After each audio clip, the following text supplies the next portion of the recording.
दोस्तों नमस्कार। वर्तमान सरकार के दूसरे कार्यकाल का आखिरी बजट संसद में पेश कर दिया गया। वित्त मंत्री निर्मला सीतारमण ने कई बड़ी घोषणाएं की, जिसमें डिफेंस बजट की भी घोषणा कर दी गई, जिसमें एक शब्द का इस्तेमाल किया गया, डीप टेक टेक्नोलॉजी। डिफेंस पर बात करते हुए वित्त मंत्री निर्मला सीतारमण ने कहा कि हम नई डीप टेक्नोलॉजी लेकर आएंगे, आत्मनिर्भरता को रक्षा के क्षेत्र में आगे बढ़ाएंगे। ऐसे में हर किसी के मन में यह सवाल उठ रहा है कि ये डीप टेक टेक्नोलॉजी आखिर क्या है। तो बता दूं कि ये टेक्नोलॉजी यानी biotech, quantum computing, AI, robotics, advance material, green energy, advance computing, aerospace जैसे उद्योग डीप टेक्नोलॉजी में आते हैं। लेकिन ऐसे में बड़ी बात यह है कि देश में रक्षा के मामले में अब निजी कंपनियों को ज्यादा सुविधाएं और मौके मिलेंगे। आत्मनिर्भरता की और ज्यादा ध्यान दिया जाएगा, क्योंकि देखा जाए तो ये सभी टेक्नोलॉजी देश में निजी कंपनियों के पास मौजूद है।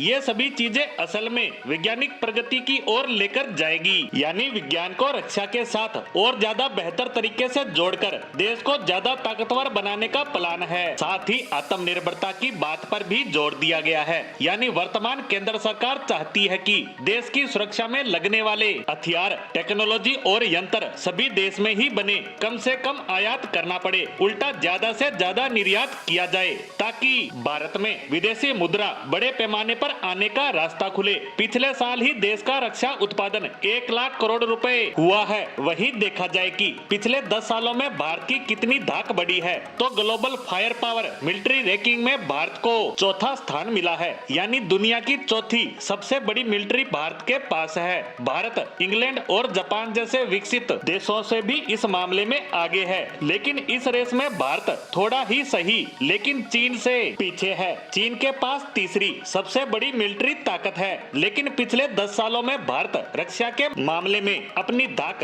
पूरी तरह से जमा चुका है। वित्त मंत्री सीतारमण ने रक्षा बजट की घोषणा तो कर दी, लेकिन यह अंतरिम बजट था, इसीलिए इसकी डिटेल जानकारी आगामी सरकार के बन जाने के बाद सामने आएगी। साल 2023-24 का बजट 6.02 लाख करोड़ था, जो पिछले वर्ष की तुलना में 13% ज्यादा था। इस बार यह बढ़कर 6.20 लाख करोड़ हो गया है, यानी 3.4% की बढ़ोतरी हुई है। वहीं इस बार का फोकस डिजिटल, आधुनिकीकरण और स्वदेशीकरण पर है। जो बढ़ोतरी हुई है वो सेना को लेकर किए गए कई डील्स, रिसोर्सेज और आधुनिकीकरण को ध्यान में रखकर किया गया है, क्योंकि देखा जाए तो सेना के जवानों का वेतन भी बढ़ाना है, पेंशन है, रणनीतिक जरूरतें हैं, सेना को अपग्रेड करना है, रिसर्च और डेवलपमेंट करना है, देशी और विदेशी रक्षा समझौते करने हैं। इन्हीं सबको ध्यान में रखते हुए वर्तमान रक्षा बजट को संसद में पेश किया जा चुका है और उसी से जुड़ी हमारी आज की पोस्ट को यहीं विराम देते हैं।